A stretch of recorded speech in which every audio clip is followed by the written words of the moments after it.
Subscribe to my channel Report Stock. Ever wonder how these big energy companies, manage to keep delivering strong results while at the same time they're juggling some pretty major long-term challenges? How do they balance the wins and the unexpected bumps in the road? Well, today that's exactly what we're digging into. We're doing a deep dive on EMRA Inc.'s Q2 2025 earnings. We've gone through the highlights from their latest earnings call, plus some really useful analyst notes. So our mission here is basically to pull out the key takeaways for you. Think of it as a shortcut to getting up to speed on how a major utility is doing the good stuff and, yeah, some of the complications too. And that's so important, right? Because it's easy to just look at the big numbers, the headlines. But you really need to understand the why behind them. And maybe even more crucial, what's likely coming next for a company like EMRA. You've got to peek behind the curtain. Okay, let's jump right in then. The financial performance, because EMRA definitely posted some pretty impressive figures this time around. What really jumped out at you as maybe the biggest financial signpost this quarter? What's it telling us? I think the standout, for me anyway, has to be the adjusted EPS growth. I mean, it shot up 49%, went from $2.53 to Q2 last year to $1.79 this quarter. That's a huge leap. Wow, okay, 49%. Yeah, and adjusted earnings themselves jumped too, from $151 million up to $236 million. This isn't just like a one-off good quarter. It feels like it reflects something more fundamental improving in how they operate.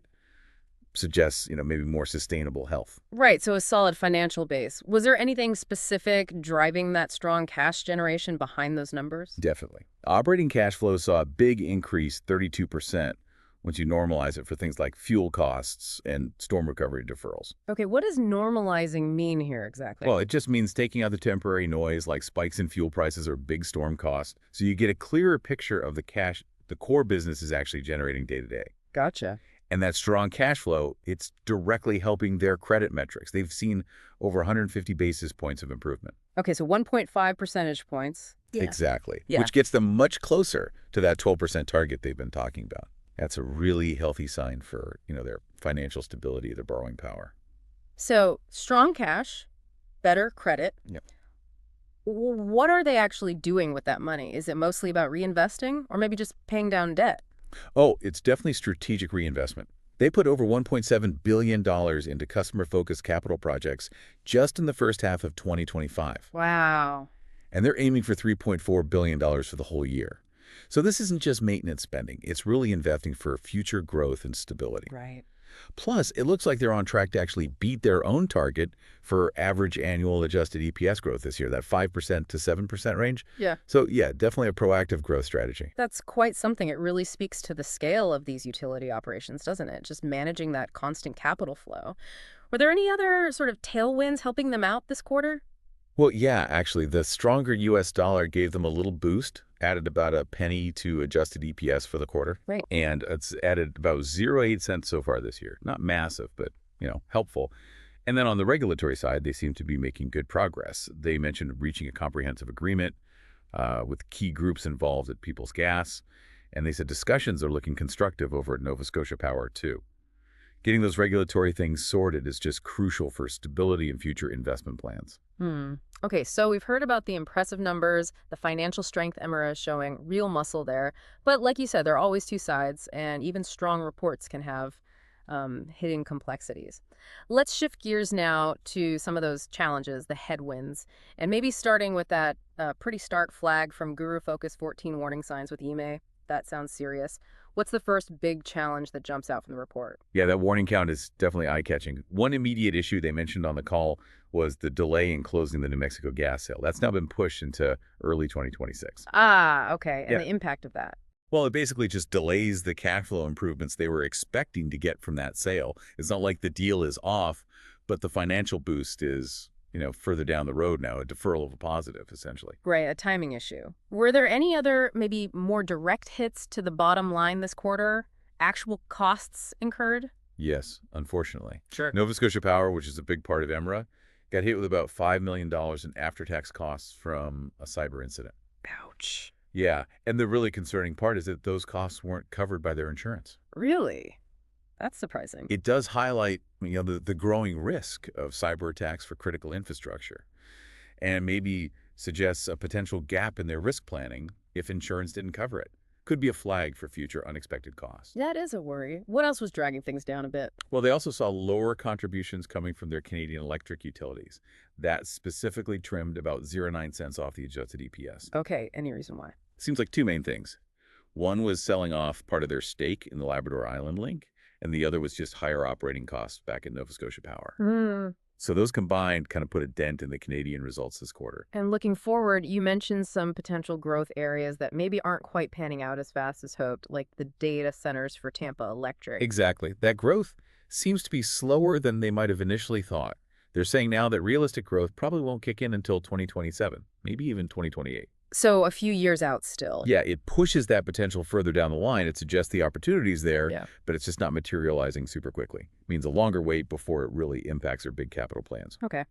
And sticking with that future view, but shifting back to Nova Scotia, you mentioned some uncertainty around transmission upgrades needed for potential offshore wind projects. What's the story there? Right, so there's excitement about offshore wind potential there, which is great. But developing that potential likely means needing some pretty significant investment in the transmission grid to actually handle all that new power. Ah, okay. So building the wind farms is only part one. Exactly. The details are still fuzzy, but it raises this big question. Is this a massive investment opportunity for EMRA or a potentially costly challenge, depending on how it all gets structured and paid for? It's a big unknown hanging out there. So those were the headlines. Strong performance, yes, but also some clear hurdles. But, as we always say, the real nuances, the context, often come out when the executives have to answer direct questions.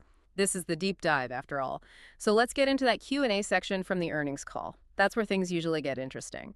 Let's kick off with Scott Balfour, EMRA's CEO, and what he said about those Tampa electric data center opportunities we just mentioned. Right. So when he was asked about that, Balfour gave some important context. He said, look, discussions are happening, and they involve, quote, hundreds of megawatts, not gigawatts. Okay, hundreds, not gigawatts.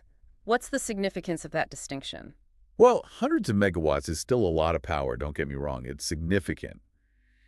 But it's not quite the game-changing transformative scale that, gigawatts would imply for their overall growth path.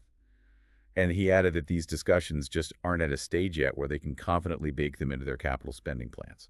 Okay, so that confirms why they're pushing the timeline out to 2027 or 2028. Makes sense. Exactly. All right, moving north then to Nova Scotia and the offshore wind talk. Peter Gregg, who runs Nova Scotia Power, gave some insights there.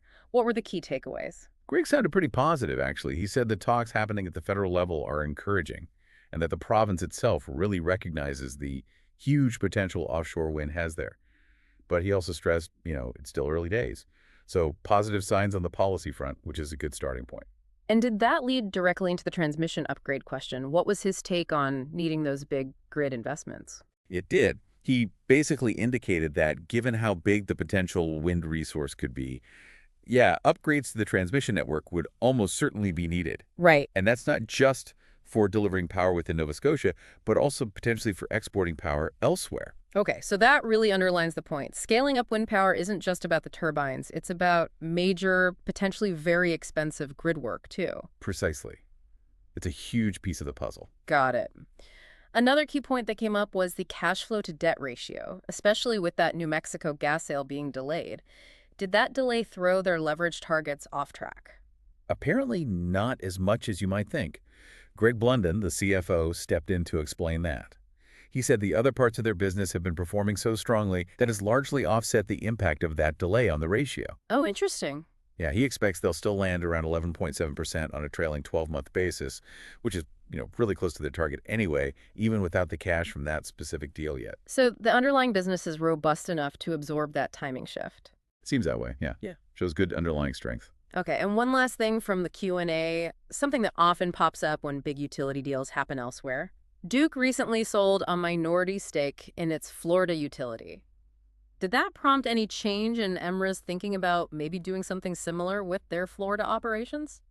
Scott Balfour addressed that directly. He was pretty Yeah. clear. He basically reaffirmed that EMRA's position hasn't changed at all. They still see their Florida operations as absolutely core to their strategy and their business. Full stop. But no plans to sell off a piece. Nope. He acknowledges the Duke deal is like a useful data point for valuation in the market, sure, but it doesn't change EMRA's own plans for its Florida assets. They're sticking with them. Okay, good to have that clarified.